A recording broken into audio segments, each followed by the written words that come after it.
সুবর্ণা আপা আপনার অফিসে কি করছে? জায়ান চমকালো। আবারও একই জিনিস। মেজাজ খারাপ হলো, মনে মনে বলল। কোন শালা বলে বিয়ে করলে শান্তি? তার মায়ের চুমু। এদিকে জায়ানের যে জীবন ভাজা ভাজা হচ্ছে, সেও ব্রুকুচকে বলল। আবারও শুরু করলে একটা বিষয় নিয়ে। এটা আমার প্রশ্নের উত্তর নয়। জায়ান বিরক্ত হলো, তাও রাগ দেখালো না। সুবর্ণ অফিসে হেল্পিং পোস্টে কাজ করে। কেন? ওকেই কেন রাখতে হবে? আশ্চর্য, ওর লেখাপড়া শেষ, একটা কাজের কথা বলেছিল, তাই আমার অফিসে কাজ দিয়েছে। কথাটা শোনা মাত্রই তার শরীর জ্বলে উঠল। নিজেরই পুরনো বাগদত্তার সাথে কাজ করছে। মেজাজ হারিয়ে দাঁড়ানো অবস্থায় হালকা ঝুঁকে জায়ানের শার্টের কলার চেপে ধরে তাকে টেনে দাঁড় করালো। চেঁচিয়ে বলল। কেন ওকে কাজে দিয়েছেন? পুরনো না হওয়ায় বউকে দেখতে ইচ্ছে করছে? মায়া হতো ওর জন্য। একদম খুন করব, মানছি পরকীয়া বা কোনো রকম সম্পর্ক ছিল না, কিন্তু আপনি কেন ওকে কাজে রাখবেন? খুব দেখতে ইচ্ছে করে না? এত বেহায়া কেন পুরনো বাগদত্তাকে কাজে রেখেছেন? জায়ান আহাম্মক বনে তাকিয়ে রইল। কি হচ্ছে এসব তার সাথে? এক এক দিন এক এক ঝামেলা এসে ফেসে যাচ্ছে কেন? শালার জীবনের মায়ের বাপ। আর পুতুল কিসের কথা বলল? বাগদত্তা কে? কিসের না হওয়াবো? অবিশ্বাস্য নিয়ে প্রশ্ন করল। কিসব বলছো? আবার কি অশান্তি করার ভাবনা আছো? পুতুল জায়ানের শার্ট ধরেই তাকে ঝাঁকিয়ে বলল। একদম নাটক করবি না, সব জানিস জেনে বুঝেও আবার প্রশ্ন হচ্ছে। জায়ান শান্ত চোখে পুতুলকে দেখল। ঘাড় ঘুরিয়ে জিহানের দিকে তাকালো। জিহান কাচুমাচু চোখে ফ্যালফ্যাল করে তাদের দিকে তাকিয়ে আছে। জায়ান তপ্ত শ্বাস ফেলে পুতুলকে বলল। খুব সাহস বেড়েছে। আজকাল বেয়াদবি শিখেছ। কলেজ ছাড়ো, ভদ্র ভাষায় কথা বলো। পুতুল শুনল না, রাগে তার শরীর তিত্তির করে কাঁপছে। সুবর্ণার সাথে বা কোনো মেয়ের সাথেই তার সম্পর্ক নেই, ঠিক আছে, এতে সেও শান্তি পেয়েছে। কিন্তু তার কথা সুবর্ণাকে কেন কাজে রাখবে, তাও আবার সারাক্ষণ নিজের আশেপাশে? সে তো জানে এক সময় ওর সাথে তার বিয়ে হবার কথা ছিল। সে জায়ানের কলার ছাড়লো না, বড় আরো শক্ত করে চেপে ধরে চিবিয়ে চিবিয়ে বলল। একদম ভদ্রতা শিখাবি না। আমার যথেষ্ট ভদ্রতা আছে। কথা কেন ঘোরাচ্ছিস? তুই জানতিস না যে সুবর্ণার সাথে তোর বিয়ে ঠিক ছিল? মাঝে আমি না এলে কয়দিন পরেই বিয়ে হতো, তারপরেও কেন ওকে কাজে রেখেছিস? জায়ান যেন আকাশ থেকে পড়ল। কথায় আছে না, যার বিয়ে তার খবর নেই, পাড়াপড়শির ঘুম নেই। তার আর পুতুলের অবস্থা হয়েছে একদম সেরকম। তার কার সাথে বিয়ে হবার কথা ছিল সেটা জায়ান জানে না, অথচ পুতুল জানে। খেকিয়ে উঠে বলল। হ্যাঁ মেয়ে, অতি বিরহে হয়ে মাথায় কি সমস্যা হয়েছে? কি বলছো বাজে কথা? কার বিয়ে? কার সাথে বিয়ে? পুতুল দাঁতে দাঁত পিষে বলল। আমার ইচ্ছে করছে আমি নিজের মাথা নিজের দেয়ালে ঠুকে দিই। ঠকে দাও, পারলে আমার মাথায় একটা ইট এনে বাড়ি দাও। এত কিছু সহ্য হচ্ছে না। মনার বিয়ে করেছিলাম আমি, বাল করেছে। বিয়ে করে আফসোস হচ্ছে? হ্যাঁ মানে, না। আরে তুমি এভাবে রিয়েক্ট করছো কেন? কি হয়েছে বুঝিয়ে বলো। আপনি সুবর্ণাকে কোন খুশিতে কাজে দিয়েছেন? বিয়ে করার পর আবার পুরনো বাগদত্তার সাথে কিসের এত কথা? আরে বারবার একই কথা। আমি বলছি না এসব কিছুই না। একদম মিথ্যে বলবেন না। কি ভাবছেন আমি কিছুই জানি না? হ্যাঁ, সবই জেনে বসে আছো। পেছন থেকে জোবায়ের স্বাভাবিক গলায় বলল। ভাইয়া সত্যি জানতো না ভাবি, মা বলেনি।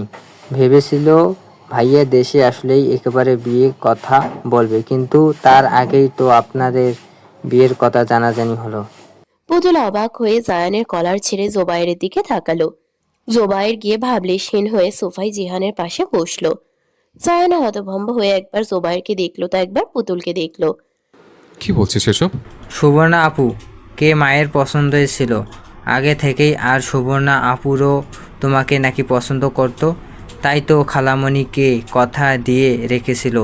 ভাবিকে মেনে না নেওয়ার এটাই ছিল সব থেকে বড় কারণ। আর তোমার বিয়ের কথা শুনে সুবর্ণা আপু এই নিয়ে 3বার সুইসাইড করেছে। জায়ান গিয়ে ধপ করে সোফায় বসে পড়লো। সোফার হাতলে মাথা এড়িয়ে চোখ বন্ধ করে ভাবতে লাগলো। সুবর্ণাকে অফিসে পাঠানোর জন্য তার মা তাকে জোর করেছিল। কিছু থেকে কিছু হলে সুবর্ণা তার মাকে বলতো। তার মানে তার মাই ইচ্ছে করে সুবর্ণাকে পাঠিয়েছে। সুবর্ণার সমস্ত পরিকল্পনা সম্পর্কে সে জানতো। উফ, মাথা যন্ত্রণা করছে। তার মা তার সংসার ভাঙতে উঠে পড়ে লেগেছে, আর সে শুধু সুবর্ণাকে দোষ দিয়ে যাচ্ছে। আসল দোষী তো তার মা। জায়ানের চোয়াল শক্ত হয়ে এলো। যেখানে জন্মদাত্রী মা নিজেই ছেলের সুখের বিপক্ষে দাঁড়িয়ে আছে, সেখানে সে আর কাকে কি বলবে?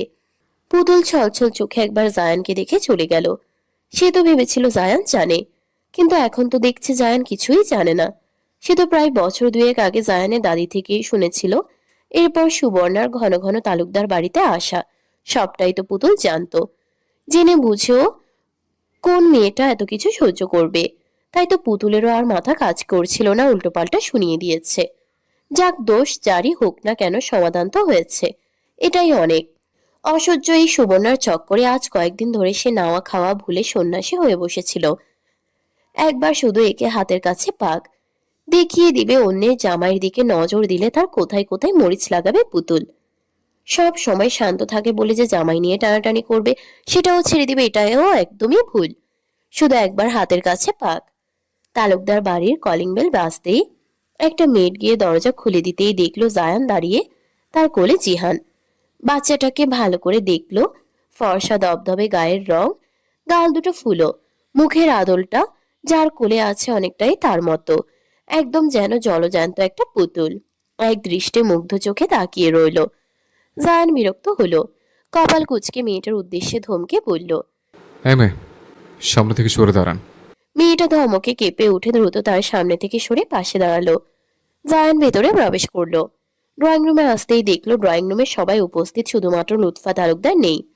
জায়ান এগিয়ে গেল, সেদিক বাবা চাচাদের উদ্দেশ্যে সালাম দিল। ইরফান তালুকদার জায়ানের কোলে জিহানকে দেখে এত খুশি হলেন যে তার হাসি মাখা মুখ দেখেই বোঝা যাচ্ছে। জায়ান গিয়ে সোফায় বসলো, জিহানকে নামিয়ে দিল কোল থেকে, তবে নিজের কাছেই রাখলো। ইরফান তালুকদার এক প্রকার জোর করেই জায়ানের থেকে জিহানকে নিয়েছে। সামনের টি টেবিল থেকে ফলের বাটি থেকে একটা আপেল নিয়ে জিহানকে দিল, কিন্তু জিহান সেটা না নিয়ে বাবার দিকে তাকালো। জায়ান এই তাকানোর অর্থ বুঝলো। এখানে আসার আগেই জিহানকে সে বলেছিল কেউ কিছু খেতে দিলে যেন সে ওটা না নেয়, বা জায়ানকে ছেড়ে যেন এক পাও অন্য কোথাও না যায়। জিহান মাথা নেড়ে সম্মতি জানিয়েছে। জায়ান মাথা হালকা নাড়িয়ে আপেলটা নিতে না করলো। সে চায় না এই বাড়ির একটা অন্যও তার ছেলের মুখে দিক। এই বাড়িতে থাকা অবস্থায় একটু ভালো খাবারের জন্য তার ছেলে কিভাবে তার মায়ের কাছে বায়না করেছে, আবদার করেছে, কত মার খেয়েছে। এগুলো জানার পরেও এই বাড়ির একটা খাবার তার ছেলের মুখে তুলে দিতে তার আত্মসম্মানে যতটা লাগবে, তার থেকেও বেশি তার কলিজায় আঘাত লাগবে। সেই দিনের পুতুলের মারটা জায়ান এখনো ভুলতে পারে না। একটু মাংস ভাতের জন্য কিভাবে কাঁদছিল। ভাবনার মধ্যে একটা দীর্ঘশ্বাস ছাড়লো। জিহান ইরফান তালুকদারের নেওয়া আপেলটা নিল না। আমি খাবো না। ইরফান তালুকদারের কপালে গাঢ় ভাঁজ পড়ল। সে একবার সন্দিহান চোখে তাকালো, কিন্তু জায়ান তার ফোনের দিকে তাকিয়ে আছে। এটা একটা ট্রিক। জায়ান ইচ্ছে করেই ফোনের দিকে তাকিয়ে আছে, কারণ জানে জিহান না করলে সবাই তার দিকেই তাকাবে। তাই তো ফোন দেখার অভিনয় করছে যেন তাকে কেউ সন্দেহ না করে। ইরফান তালুকদার নরম গলায় জিহানকে বলল। কেন দাদু ভাই, খাবে না কেন? জিহান নাক ডলে বলল। আমি আপেল খাই না। তাহলে অন্য ফল খাও। বলেই ফলের ঝুড়িটা জিহানের দিকে এগিয়ে দিল। না, আমি এখন খাবো না কিছুই। আব্বু আসার সময় আমাকে খাবার কিনে দিয়েছিল। একটুও খাবে না? উফ, আমার পেট ভরা। ইরফান তালুকদার আর কিছু বলল না। জায়ান ফোন অফ করে পকেটে পুরে রাখলো। এদিক ওদিক তাকিয়ে লুৎফা তালুকদারকে খুঁজলো। মা কোথায়? ভাইয়া, বড় মাকে দেখছিলাম ঘরে। বর্ষার কোথায় জায়ান সোফা থেকে উঠে দাঁড়ালো। জিহানের দিকে এক পলক তাকিয়ে মিহি গলায় বলল। এখানে থাকো আব্বু, আমি এখনই আসছি। বলেই লুৎফা তালুকদারের ঘরের দিকে হাঁটা ধরলো। লুৎফা তালুকদারের ঘরের বাহিরে দাঁড়িয়ে দরজায় কড়া নাড়ল। ভেতর থেকে লুৎফা তালুকদারের অনুমতি পেয়ে জায়ান ভেতরে ঢুকলো। এই অসময়ে জায়ানকে দেখে তিনি বেশ অবাকই হলেন। জায়ান হেসে গিয়ে মায়ের পাশে বিছানায় বসলো। কেমন আছো মা? লুৎফা তালুকদার বহুদিন পর ছেলেকে দেখে খুশি হলেও মুখে সেটা প্রকাশ না করে গম্ভীর মুখে জবাব দিল। যেমন থাকার কথা তেমনি আছি। ভালোই থাকার কথা ছিল। লুৎফা তালুকদার ভ্রু কুঁচকে জায়ানের মুখের দিকে তাকালো। কথাটা কেমন যেন শোনালো তার কাছে। জায়ান ফের হেসে বলল। তোমার কি আমার উপরে এতই রাগ মা? তোর ওপরে কেন রাগ থাকবে? তাহলে কেন সুবর্ণকে অফিসে পাঠিয়ে আমার সংসার ভাঙানোর রাস্তা নিজ হাতে তৈরি করে দিলে?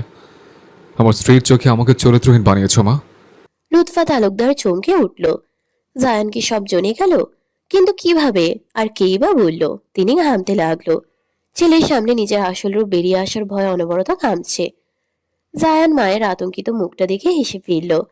এই হাসির মধ্যে লুকিয়েছিল মায়ের প্রতি তার আকাশসম রাগ, অভিমান। সুবর্ণা আজ যা করেছে তার জন্য ওকে এর থেকে বেশি শাস্তি দিতাম, কিন্তু যেখানে স্বয়ং তুমি নিজে পরিকল্পনা করেছো সেখানে সুবর্ণাকে শাস্তি দেওয়াটা এক প্রকার অপরাধ। সে যাই হোক, তুমি আমার মা, নিশ্চয়ই তুমি যা করেছ আমার ভালোর কথা ভেবেই করেছ, তাই আমারও ছেলে হিসেবে তোমাকে কৃতজ্ঞতা দেওয়া উচিত। যাও, আজ থেকে তোমার ছেলের মনে যে সম্মানের সর্বোচ্চ জায়গায় তুমি ছিলে সেখান থেকে তুমি নিজেই নিজের জায়গা থেকে সরে গেলে। এটাই শেষ তোমার সাথে আমার কথা। যে মা নিজ সন্তানের সুখের পথে বাধা হয়ে দাঁড়ায় সেই মাকে আমি চিনি না। বলে আর এক মুহূর্ত সময় ব্যয় করলো না জায়ান, হন হন করে চলে গেল। এদিকে লুৎফা তালুকদার যেন থমকে গেছে। এর আগেও জায়ানের সাথে তার তর্কাতর্কি হয়েছে, তবে জায়ান এভাবে কখনোই কথা বলেনি। তিনি এক প্রকার মূর্তির মতো জ্ঞানশূন্য হয়ে বসে রইল। জায়ান এসে জিহানকে বলল, আব্বু চলো বাড়ি যাব। জিহান ইরফান তালুকদারের কোল থেকে নেমে দাঁড়ালো। বাবার সামনে দাঁড়িয়ে দুই হাত উঁচিয়ে দিল, যার অর্থ তাকে কোলে নাও। জিহান আজকাল অলস হয়েছে। জায়ানের সাথে ঘুরতে এলেই সে সারাটা সময়টাই জায়ানের কোলে কোলেই থাকে। জায়ান স্মিত হেসে জিহানকে কোলে তুলে নিল। বাবার দিকে তাকিয়ে শান্ত গলায় বলল, দোয়া করো বাবা, আর যেন এই তালুকদার চৌকাটা আমাকে বাড়াতে না হয়। বলেই আর এক মুহূর্ত অপেক্ষা করলো না, হনহন করে বেরিয়ে গেল। পেছন থেকে ইরফান তালুকদার ও তার ভাই ও জায়ানের দাদি জায়ানকে এতবার পিছু ডাকলো, জায়ান আর শুনলও না।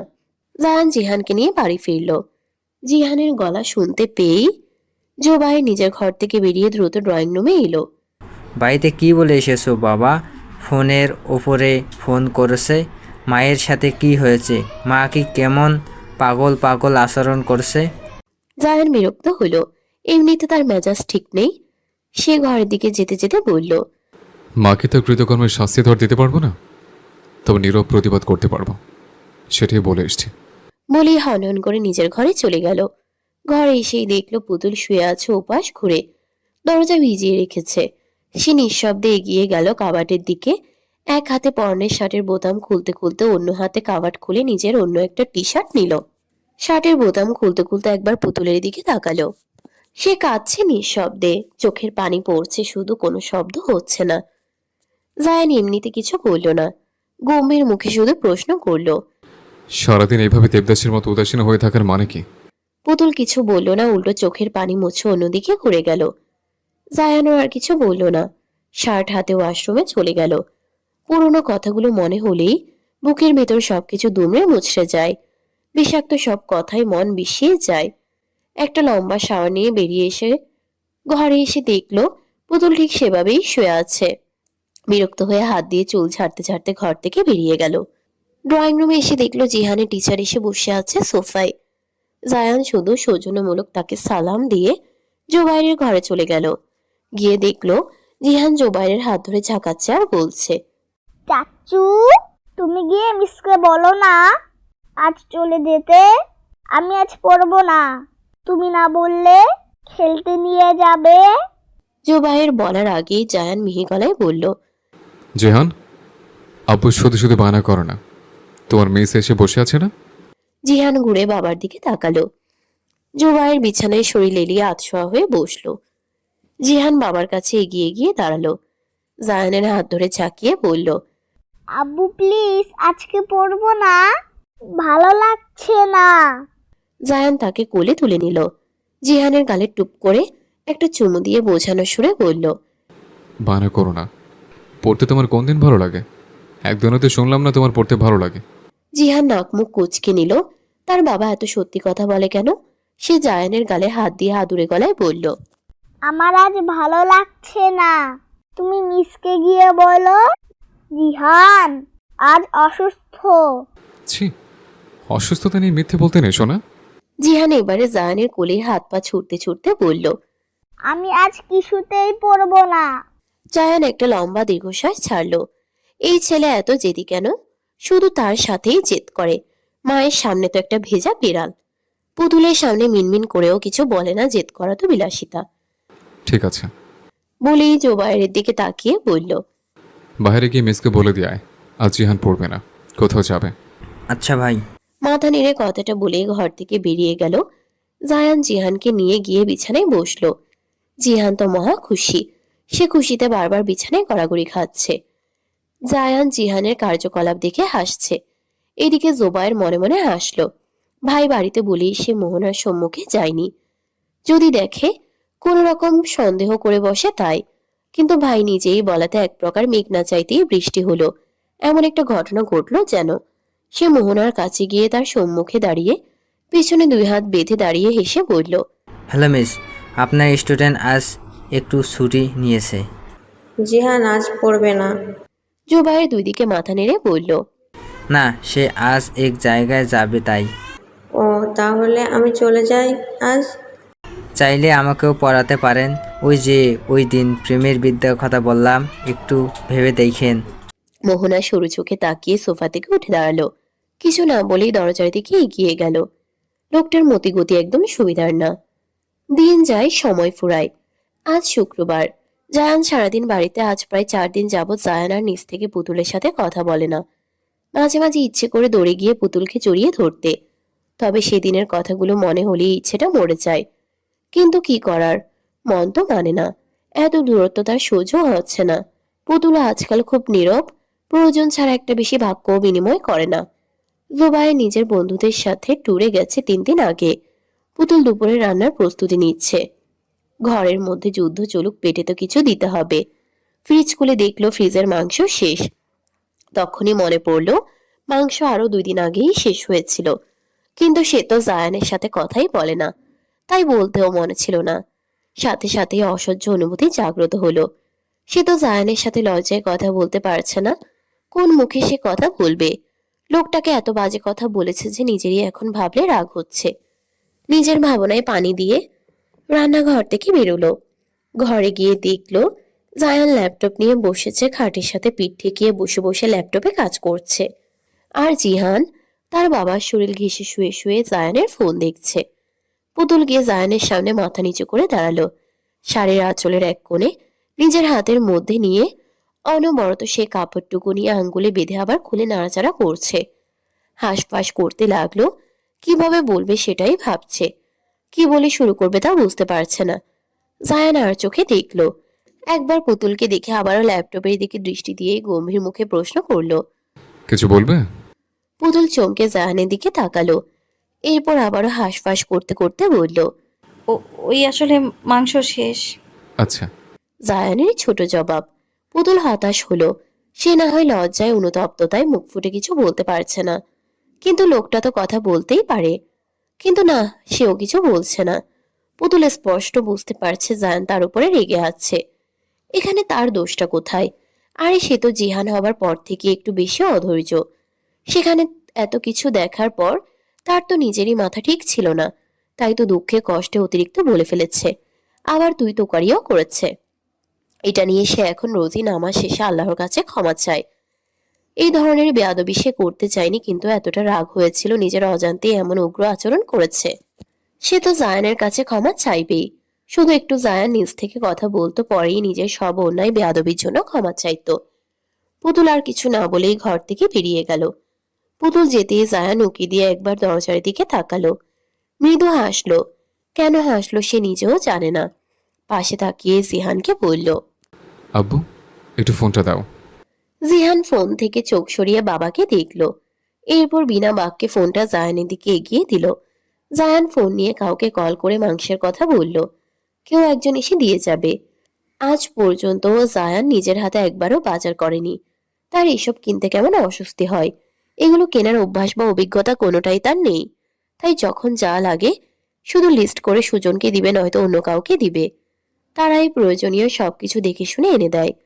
জায়ান কথা বলা শেষ করে ফোনটা আবারও জিহানের হাতে দিল। সে ফোন দেখে মনোযোগ দিল।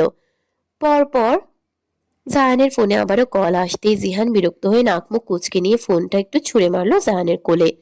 জায়ান তাকালো জিহানের দিকে। শান্ত চোখে তাকিয়ে রইল ওই মুখ পানে। এই আদুরে বাচ্চাটাই তার অবর্তমানে কত কিছু সাফার করেছে। এখন সব পেয়ে যেন তার রাগ যে তাবদার আরও বেড়েছে। জায়ান ব্রুকুচকে বলল, এটা এভাবে ছুড়লে কেন? জিহান একটু চেঁচিয়ে বলল, একটু পর পর শুধু কল কেন আসে? আমি যে কার্টুন দেখছি, বারবার বিরক্ত করে। জায়ান হাসলো। সত্যি এই পর্যন্ত বেশ কয়েকবারই জায়ানকে কল করেছে সুজন, তাই ছেলে বিরক্ত হয়েছে। জায়ান কলটা রিসিভ করলো। তার এক বন্ধু কল করেছে। কিছুক্ষণ কথা বলার পর কল কেটে জিহানকে বলল। আব্বু ওঠো, বাইরে যাব। জিহানের চোখ মুখ চকচক করে উঠল, খুশি হয়ে বলল। সত্যি? হুম। জায়ান একটা ছাই রঙা ট্রাউজার ও কালো ফুল হাতার একটা টি শার্ট গায়ে জড়িয়ে জিহানের হাত ধরে ঘর থেকে বেরোলো। ড্রয়িং রুমে এসেই জিহানকে আস্তে করে বলল। তোমার আম্মুকে বলে এসো যে আমরা বাইরে যাচ্ছে। জিহান মাথা নেড়ে গুটি গুটি পায়ে গিয়ে গেল রান্নাঘরে। পেছন থেকে ঝংকার দেওয়া একটা হাসি দিয়ে বলল, আম্মু। পুতুল হেসে পেছনে ঘুরে তাকালো। হ্যাঁ বাবা। ভালো করে জিহানকে দেখলো। সকালে পরনে যে গেঞ্জি আর প্যান্ট ছিল এখন সেগুলো না, বরং কোথাও যাওয়ার জন্য নতুন গেঞ্জি প্যান্ট পরনে। জুতোও পরেছে ড্রয়ার থেকে নিয়ে। ব্রুকুচকে বলল। কোথায় যাচ্ছ? জিহান নিজের ছোট ছোট দাঁত বের করে হেসে বলল। বাবা বলল বাইরে নিয়ে যাবে। পুতুলের কপালে ভাঁজ পড়ল। সে হাতের কাজ রেখে জিহানের সাথে রান্নাঘর থেকে বেরোলো। ড্রয়িং রুমে জায়ানকেও আলাদা পোশাকে দেখে চোখ ছোট ছোট করে চাইল। সে এখন ফোনে কথা বলছে, আর সম্ভবত যেখানে যাবে তারাই কল করেছে। জায়ান আসছি বলে কল কেটে দিল। পুতুলকে এক নজর দেখে জিহানকে হাতের ইশারায় ডাকলো। জিহান হেসে বাবার কাছে চলে গেল। জায়ান টেবিল থেকে গাড়ির চাবি নিয়ে বেরিয়ে গেল। পুতুলের এবারে চিৎকার করে বলতে ইচ্ছে করলো। সারা সপ্তাহ অফিসে পার করে আজকে বন্ধের দিনেও আবার বন্ধু বান্ধব কিসের? ঘরে আজকাল থাকতে ইচ্ছে করে না নাকি? কিন্তু মুখে আর প্রকাশ করতে পারল না। লোকটা আজকাল তাকে এড়িয়ে চলছে, তাকে দেখেও না দেখার ভান করছে। ইচ্ছে করেই পেরিয়েছে এই সময়ে, জানতো পুতুল কিছুই বলতে পারবে না, তাও তাকে অবজ্ঞা করে গিয়েছে। সারা সপ্তাহ কাজ করে আজ একটু ছুটির দিনে বাড়িতে থাকবে, বউ বাচ্চা নিয়ে সময় কাটাবে। তা না করে ড্যাং ড্যাং করে চলে গেল। আজ যদি তার সাথে কথা বলতো ঠিক করে, তাহলে আচ্ছা করে ছাড়তো। এত কিসের বন্ধু বান্ধবের সাথে আড্ডা? ওই বন্ধুদেরও বলিহারি। তাদের ঘরে কি বউ বাচ্চা নেই নাকি? তাদের বউগুলো কিছু বলে না কেন? নাকি শুধু পুতুলেরই চিন্তা? হয়তো। এখন তো জায়ান একটু সুন্দর পরিপাটি হয়ে বাড়ি থেকে বেরোলেই চিন্তায় পড়ে পুতুল। সন্দেহ নয়, বরং মেয়েদের নিয়ে ভয় হয়। তার জামাই যেই সুন্দর, কখন কোন মেয়ে আবার তার জামাইকে দেখে দেওয়ানা হয়ে যায় বলা যায় না। দুপুর প্রায় 1টা। পুতুল রান্না বান্না শেষ করে মাত্রই গোসল করে বেরিয়েছে। ভীষণ একা একা লাগছে তার। বেহায়া লোকটা সেই সকালে বেরিয়েছে, এখনো আসার নামগন্ধ নেই। মেজাজ খারাপ হলো। চোখ ঘুরিয়ে তার ফোনটা খুঁজলো। এই একটা অকেজো জিনিস পুতুল দরকারের সময় খুঁজে পায় না। বিরক্ত মুখে সারা ঘরে খুঁজে শেষে বালিশের নিচে ফোনটা পেল। এটা জিহানের কাজ। ফোন দেখে শুধু বারবার বালিশের নিচে রেখে দেয়। সে বিছানায় বসলো, ফোন অন করে জায়ানকে কল করলো। কল করতেই কিছু সময় পর কলটা রিসিভ হলো। পুতুল কিছু বলবে তার আগে ও পাশ থেকে একটা অচেনা কণ্ঠস্বর ভেসে এলো। আরে সুন্দরী ভাবি, কেমন আছেন? পুতুল হকচকিয়ে গেল। স্তম্ভিত নজরে ফোনটা কান থেকে সরিয়ে স্ক্রিনের দিকে তাকিয়ে নাম্বারটা পর্যবেক্ষণ করলো। কিন্তু না, নাম্বার তো ঠিকই। স্ক্রিনে জলজল করছে জিহানের বাবা নামটা। এইটা জায়ানই সেভ করে দিয়েছিল। সে কণ্ঠকে খাদে নামিয়ে বলল। আলহামদুলিল্লাহ ভালো। আপনি কেমন আছেন?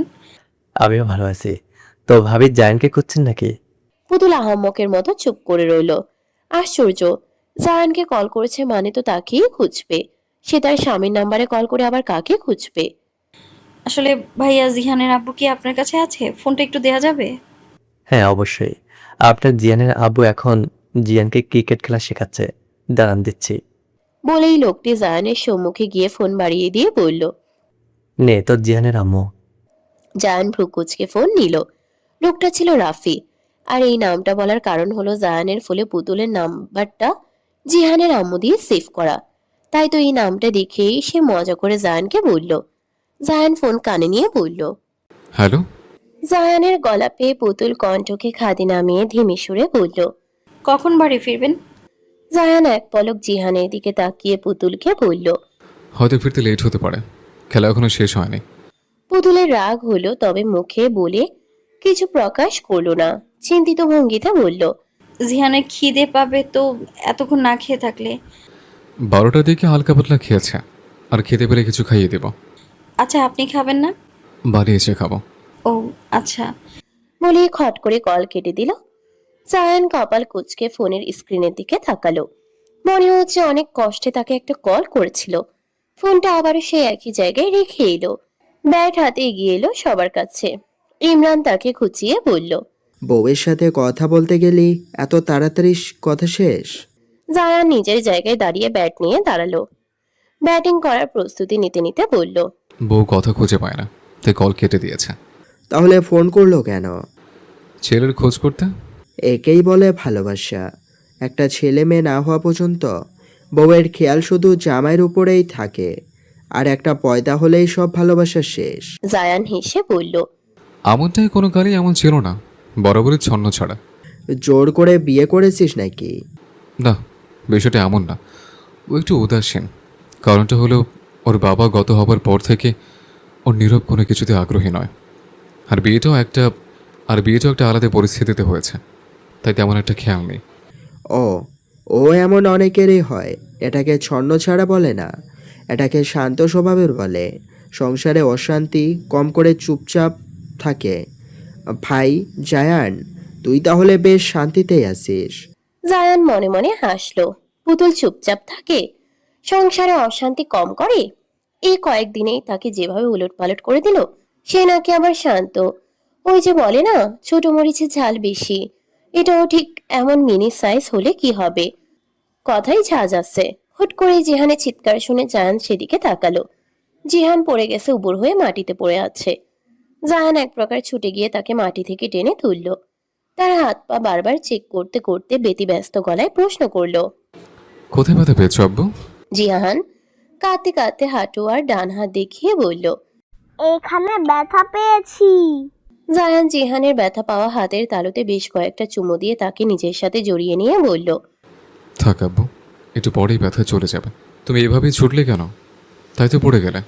জিহান একটা তার বয়সী বাচ্চা ছেলেকে দেখিয়ে বলল। ও আমাকে ধাক্কা দিয়ে ফেলে দিয়েছে। থাক, ও বুঝতে পারেনি। ইমরান এগিয়ে এসে ছেলেকে হালকা ধমকে সুরে বলল, ওকে ধাক্কা দিয়েছো কেন? পরে ব্যথা পেল না? তুই কি খুব বোকা চন্দ্রবিন্দু হলি নাকি? বাচ্চা ছেলে, একসাথে খেলতে গেলে এমন অনেক হয়, বাদ দে। জায়ান জিহানকে কোলে নিয়ে উঠে দাঁড়ালো। সে বাচ্চাটার মাথায় হাত বুলিয়ে বলল, থাক বাবু, মন খারাপ করে না, এই নাও। বলেই তার ট্রাউজারের পকেট থেকে একটা চকলেট বের করে বাচ্চাটার হাতে দিল। বাবার কোলে থাকা জিহান চোখ পিটপিট করে চাইলো। তার চকলেট কেন ওকে দিচ্ছে? রাগ লাগলো বেশ। রেগে জায়ানের চুল খামচে ধরলো নিজের ছোট ছোট হাত ধারা। জায়ান চোখ খিচে নিল। ব্যথাতুর শব্দ করে বলল, মারছো কেন? জিহান রাগে ফুঁসতে ফুঁসতে আস্তে করে বলল, ও আমাকে ফেলে দিয়েছে। তুমি ওকে কেন আমার চকলেট দিলে? জায়ান চুল থেকে জিহানের হাত ছাড়াতে ছাড়াতে বলল, ওর বাবা ওকে বকলো তো, তাই দিলাম। আমি যে পড়ে গিয়েছি, ব্যথা পেয়েছি। বলে এবারে জায়ানের ঘাড় কামছে ধরল। জায়ান এবারে শান্ত চোখে ছেলের দিকে তাকালো। সন্দেহ হলো, এটা কোন প্রোডাক্ট? কার মতো হয়েছে? তার বাবার মতো? একদমই নয়। ইরফান তালুকদার একদম ঠান্ডা মানুষ। তাহলে কার মতো? লুৎফা তালুকদারের মতো? হতেই পারে। রাগ একই রকম হিংসুটে, কিন্তু কথায় কথায় আঘাত করার স্বভাবটা একদম ওর মায়ের। নিশ্চিত পুতুলি এমন কথায় কথায় হাত চালায়। এক পিস হয়েছে তার ঘরে। মা ছেলে মিলে তার ঘাড়ে চেপেছে। দুপুর ঠিক 3টার দিকে জায়ান বাড়ি ফিরল। ফ্ল্যাটে ঢুকেই দেখলো পুতুল নেই। চিন্তায় ফেললো। হঠাৎ করে বুকের ভেতরটা মুচড়ে উঠল। অজানা ভয়ে কেমন ঘামতে লাগলো। সারা ফ্ল্যাট খুঁজেও কোথাও পেল না। জায়ান যেন দিশেহারা হয়ে গেল। কি করবে, কোথায় খুঁজবে ভাবতেই পারল না। জিহান ইতোমধ্যেই কান্না জুড়ে দিয়েছে। জায়ান জিহানকে নিজের বুকের সাথে মিশিয়ে বলল, কাঁদেন আব্বু, তোমার আম্মু ওখানেই কোথাও আছে, খুঁজে দেখছে। জিহান থামলো না। সে তো তার আম্মুর চোখের আড়াল হলেই আম্মুর জন্য তার কষ্ট হয়। আর বাড়ি এসে আম্মুকে না দেখেই তার কেমন ভয় হলো। জায়ান জিহানকে নিয়ে ফোন হাতে ফ্ল্যাট থেকে বেরোলো। দরজার সামনে দাঁড়িয়ে ভাবলো জোবায়েরকে ফোন করবে। কন্ট্যাক্ট লিস্টে ঢুকতেই পুতুলের নাম্বার চোখে পড়লো।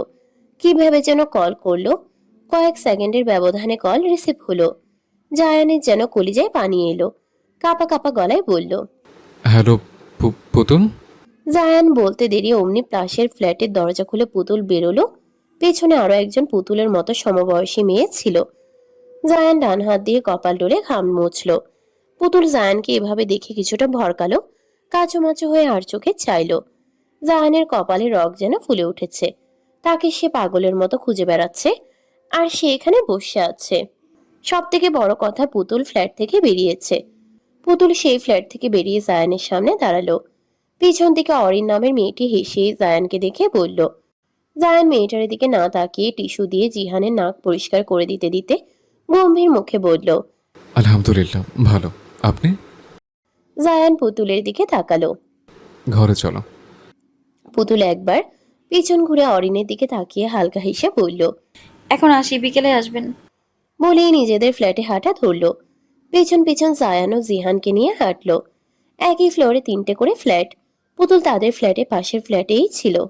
ফ্ল্যাটে ঢুকেই জায়ান শব্দ করে দরজা বন্ধ করে নিজের রাগের পরিমাপ বোঝানোর চেষ্টা করলো। শব্দ করে দরজা আটকানোর ফলে পুতুল কিছুটা কেঁপে উঠল। জায়ানের মুখ দেখে স্পষ্ট বুঝতে পেরেছে জায়ান রেগে আছে। জায়ান জিহানকে কোল থেকে নামিয়ে দিল। জিহান গিয়ে ঝাপটে জড়িয়ে ধরলো তার মাকে। পুতুল কোলে নিয়ে ছেলের কান্নামাখা মুখটা দেখল। চোখ মুখ নিজের শাড়ির আঁচল দিয়ে মুছে দিয়ে বিচলিত কণ্ঠে বলল, কেঁদেছো কেন বাবা? জিহান পুতুলের গলায় মুখ গুজে দিয়ে মিনমিন করে বলল, তুমি কোথায় গিয়েছিলে? আমি এসে তোমাকে দেখিনি। ওই যে ওই আন্টির কাছে গিয়েছিলাম। এ পর্যায়ে জায়ান তেতে উঠে বলল, খুব সাহস বেড়েছে। ফ্ল্যাটের বাইরে পা রাখার সাহস কোথায় পেলে? কার থেকে জিজ্ঞেস করে ফ্ল্যাট থেকে বেরিয়েছ? পুতুল দাদা মতো খেয়ে গেল যেন। আমতা আমতা করতে করতে বলল, ওই আসলে আমি একা ছিলাম, তাই আর কি। অরিন ভাবি এসেছিল, পরে আমায় নিয়ে গিয়েছিল। একা লাগছিল? আমাকে কল করতে কষ্ট হচ্ছিল? আর গিয়েছো একবার আমাকে জিজ্ঞেস করেছ? ফোন করে বলেছ আমি এখানে আছি? বাড়ি এসে দেখতে না পেলে যে কেউ চিন্তা করবে, এটুকু বোধ বুদ্ধি নেই? পুতুল কিছু বলল না, চুপ করে রইল। জায়ান রেগে হন হন করে ঘরে চলে গেল। মেজাজ পুরো দমে গরম। পুতুল বুঝলো তাকে দেখতে না পেয়ে দুই বাপ ছেলে হয়রান হয়ে গেছে। জিহানের গালে শব্দ করে চুমু দিয়ে ঘরে গেল। জায়ান নিজের পরনের ঘেমে ভিজে থাকা টি শার্ট খুলতে খুলতে পুতুলের উদ্দেশ্যে বলল, এই বারে জিহানকে গোসল করাতে হবে না, ঠান্ডা লেগে যাবে, হাত মুখ ধুয়ে দিলেই হবে। পুতুল শুনল, সাথে সম্মতি প্রকাশ করে মাথা নাড়ল। জায়ান টি শার্ট খুলে মেঝেতে ফেলে রাখলো। পুতুল হতাশ চোখে তা দেখল। সকালের দুই বাপ ছেলের 2টো করে 4টে, আবার এখন 2টো করে 4টে।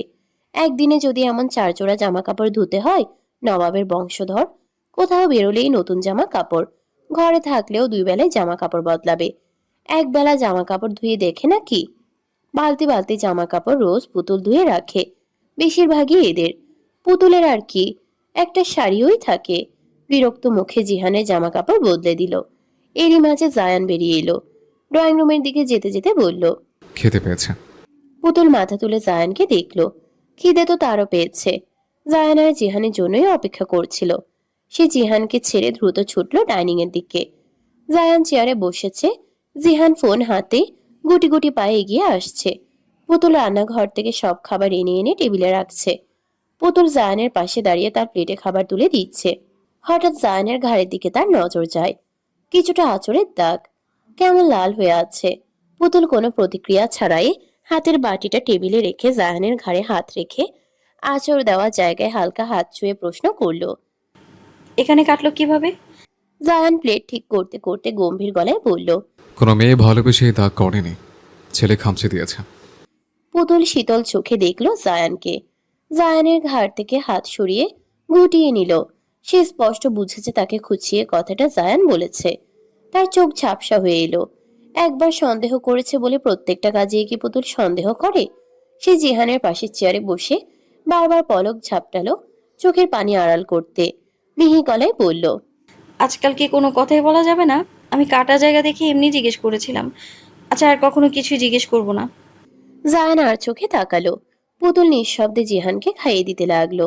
জায়ান আর কথা বাড়ালো না, নিঃশব্দে খেতে লাগলো। তবে পুতুল আর খেতে পারলো না, খাবার যেন গলায় আটকে আসছে। জায়ান কি তাকে এতটাই আহাম্মক ভাবে? মানছে একবার অন্যায় করেছে, তাই বলে কি পুতুল সব কথায় সন্দেহ করে? লোকটার কেটেছে, পুতুলের খারাপ লেগেছে, তাই তো জিজ্ঞেস করলো। তাতেও কথা শোনালো। এখন কি কষ্ট লাগলেও কিছু বলবে না? পুতুলের কি মায়া লাগে না? ঠিক আছে, পুতুল আর কিছুই বলবে না। কেটে ছিঁড়ে ফেরে 2 ভাগ হয়ে যাক, তাতেও পুতুল কিছুই বলবে না। যেহেতু মায়া ভালোবাসা দেখালেও সন্দেহ হয়ে যায়, তাহলে নাই করলো এমন সন্দেহ। অর্ধেক ভাত রেখে উঠে গেল। ভাত আর গলা দিয়ে নামছে না। জায়ান সবটাই অবলোকন করলো। একটা তপ্ত দীর্ঘশ্বাস ছাড়লো। বোকা নারী রাগও ভাঙাতে পারে না, অভিমান আর রাগের মধ্যে পার্থক্যও বোঝে না। শেষমেশ তার কপালে এমন একটা রসকসহীন বোঝ উঠতে হলো। সবই কপাল। এককালে জায়ানও খুব দাম্ভিক ছিল, এখন আল্লাহ এই বউ দিয়ে তার শাস্তি দেখাচ্ছে। কি আর করার, বউ তো তারই। রাতের বেলায় সবাই খেতে বসেছে। সবাই বলতে জোবায়ের, জিহান, জায়ান আর পুতুল। জোবায়ের আজ সন্ধ্যায় ঢাকায় ফিরেছে। ঢাকায় ফিরেই জায়ানের ফ্ল্যাটে এসেছে। এখন তার আর ওই বাড়িতে ভালো লাগে না। জিহান থাকলে হয়তো ভালো লাগতো। জায়ান জিহানকে খাইয়ে দিতে দিতে বলল, জুবাইর কাল জিহানের পুতুলকে নিয়ে আপুর বাড়ি যাস। কয়েকদিন ধরে আপু ওদের নিয়ে যেতে বলেছে। আর আমারও কাজের চাপ, জিহানকে কোথাও নিয়ে যেতে পারছি না। আজ সকালে আপু ফোন করেছিল, আমিও কাল শহরের বাইরে যাচ্ছি। কয়েকদিন ওরাও ঘুরে আসুক, আমিও কাজে যাই। জায়ানের কথায় পুতুল খাওয়া থামিয়ে জায়ানের দিকে তাকালো। কেন যেন তার মনটা খারাপ হলো। তার কারণ কি? জোবায়ের মাথা নেড়ে সম্মতি প্রকাশ করে বলল। ঠিক আছে। পুতুল কিছু বলল না, নিঃশব্দে খেতে লাগলো। জায়ান নিজের ব্যাগে নিজের সমস্ত প্রয়োজনীয় জিনিসপত্র প্যাক করছে। পুতুল দেখেই যাচ্ছে লোকটা তার সাথে একটা কথাও বলছে না, অথচ সে নাকি কয়েকদিনের জন্য শহর ছাড়ছে। যাওয়ার আগেও একটা কথাও বলবে না। মুহূর্তেই কান্নারা ভিড় করলো তার চোখে। চাপা স্বভাবের মানুষদের এই এক সমস্যা, নিজের অনুভূতি প্রকাশ করতে না পারলেই কান্না পায়। নিজের মনের ভেতরে কষ্ট, চাপা আর্তনাদ কাউকে দেখাতে না পারলে শুধু কান্নাই পায়। জায়া নিজের ব্যাগ গোছাতে গোছাতে পুতুলের উদ্দেশ্যে বলল, তোমাদের ব্যাগ গোছাচ্ছ না কেন? আর জিহানের ঔষধ সাথে নেবে, পেট ব্যথার আর জ্বরের ঔষধটাও সাথে নিয়ে নেবে। আর ওই বাড়িতে শাড়িটারি পরতে হবে না, যে ফ্রক বা সালোয়ার কামিজ আছে ওগুলো নিয়ে নেও সাথে করে। পুতুল মুখ গোমরা করে নিল। সে যে শাড়ি ছাড়া আর কিছু পরে স্বস্তি বোধ করে না। জায়ানকে মিনমিন করে বলল, আমি শাড়ি ছাড়া আর কিছু পরে স্বস্তি বোধ করি না। জায়ান শুনল। সে ব্যাগ গোছাতে গোছাতেই বলল, অস্বস্তি হোক, শাড়ি সাজসজ্জা শুধুমাত্র স্বামীর জন্য, বাইরের কাউকে দেখানোর প্রয়োজন নেই। আপুর দেবর আছে দুজন, তাদের সামনে শাড়ি পরে যাওয়ার কোনো দরকার নেই। আর এই পোশাকগুলো শাড়ির থেকে কমফোর্টেবল, অস্বস্তি হওয়ার কথা নয়। পুতুল শুনল। সে আর কি বলবে? হাঁসফাঁস করে উঠল। কথা বলার বাহানা খুঁজে পাচ্ছে না, কিভাবে কি বলে কথা বলা শুরু করা যায়। হঠাৎ কিছু একটা মনে হতেই নরম গলায় বলল, ফিরবেন কবে? 5-6 দিন পর। এতদিনে তো জিহানের স্কুল পড়া দুটোই কামাই যাবে। যাক, ফাঁকা বাড়িতে থাকার দরকার নেই। আচ্ছা। জায়ান একটা তপ্ত শ্বাস ছাড়ল। সে তো পুতুলদের অন্য কারণে আপুর বাড়িতে রেখে যাচ্ছে। সুবর্ণা ও লুৎফা তালুকদারকে সে চেনে, এত সহজে সে সবটা ছেড়ে দিবে না। জায়ান শহরে নেই জানলে তারা পুতুল বা জিহানের ক্ষতি করতে দুইবারও ভাববে না। দরকার কি এত রিস্ক নেওয়ার? এই ট্রিপে না গেলেও হয় না, যাওয়াটা অত্যন্ত গুরুত্বপূর্ণ। তাই তো বাধ্য হয়েই তার চড়ুইদের সেফ রাখার জন্যই ঝুমুরের কাছে রেখে যাচ্ছে। পুতুল আর কি বলবে? আর তো কোনো কথাই মাথায় আসছে না। উফ, কেন কোনো কথা মাথায় আসছে না? এই সময় তো একটু কথা বলা উচিত। সকালবেলা, সময় তখন ঘড়ির কাঁটা 9টার ঘরে। পুতুল নিজে তৈরি হয়ে এখন জিহানকে তৈরি করিয়ে দিচ্ছে। জায়া নিজেও তৈরি হচ্ছে অ্যাপার্টমেন্টের সামনে থেকেই তাদের বিদায় দিবে। নিজে গিয়ে যে দিয়ে আসবে তার সময় নেই। এমনিতেই জিহানের চক্করে দেরি হয়ে গেছে। জায়ান আজ শহরের বাইরে যাবে এটা শুনেই ছেলেটা শুনেছে পর থেকে জায়ানের সাথে চিপকে আছে, কিছুতেই যেতে দিবে না। কত কান্না করলো। জায়ান কোলে নিয়ে বাবা শোনা বললেও তার কান্না থামেনি। শেষে পুতুলের কয়েকটা চর খেয়ে জায়ানকে ছেড়েছে। জায়ান অবাক হয় এখন। মনে হচ্ছে পুতুলের মার জিহানের জন্য ঔষধের মতো কাজ করে। এখনও যে নীরব এমনটাও নয়, গাল ফলিয়ে রেখেছে। জায়ান রেডি হয়ে জিহানের কাছে গেলে জিহান ছিটকে দূরে সরে গিয়ে বিছানার এক কোণে হাত পা গুটিয়ে শুয়ে পড়ল। জায়ান হাসল, এগিয়ে গেল ছেলের মান ভাঙাতে। জিহানকে ডাকলেও সে জবাব দিল না। তার ধারণা তার বাবা এখন তার বন্ধুদের সাথে ঘুরতে যাচ্ছে তাকে না নিয়েই, তাই তো এত বায়না। জায়ান জোর করে জিহানকে নিজের কোলে নিল। জিহান কোলে মোচড়া মোচড়ি করতে লাগলো, গাল ফুলিয়ে বলল, ছাড়ো আমাকে। কেন, আব্বুর করে ভালো লাগছে না? না। জায়ান জোর করে জিহানের গালে চুমু দিল। জিহান এক হাত দিয়ে গাল ডলতে লাগলো। তা দেখে জায়ান শব্দ করে হাসলো। এত রাগ করছো কেন? তুমি একা একা ঘুরতে চলে যাচ্ছ। কোথায় করতে যাচ্ছে? আমি তো কাছে যাচ্ছে। তুমি মিথ্যা বলছো, আমি জানি। তুমি ভুল জানো, বিশেষ না হলে তোমার দাদুকে জিজ্ঞেস করো। জিহান কিছু বলল না, চুপ করে থাকলো। সে রাগ করেছে, কঠিন রাগ করেছে। জায়ান বিছানার উপরে থেকে ফোন নিয়ে কল করলো তার বাবাকে। কিছুক্ষণের মধ্যেই কল রিসিভ হলো। ও পাশ থেকে উদ্বিগ্ন কণ্ঠে ইরফান তালুকদার বলল। কি খবর? কত তো বেরিয়েছিস? জায়ান একটু মজা করেই বলল। আপনার নাতি রাগ করে আছে, আমি নাকি তাকে না নিয়ে ঘুরতে যাচ্ছি। একটু বলে দিন তো, আমি কাজে যাচ্ছি। আচ্ছা দে। বলেই ফোনটা জিহানের কানে ধরল। ইরফান তালুকদার হেসে ফেলল। তিনি হেসেই বলল। কেমন আছো দাদু? ভালো।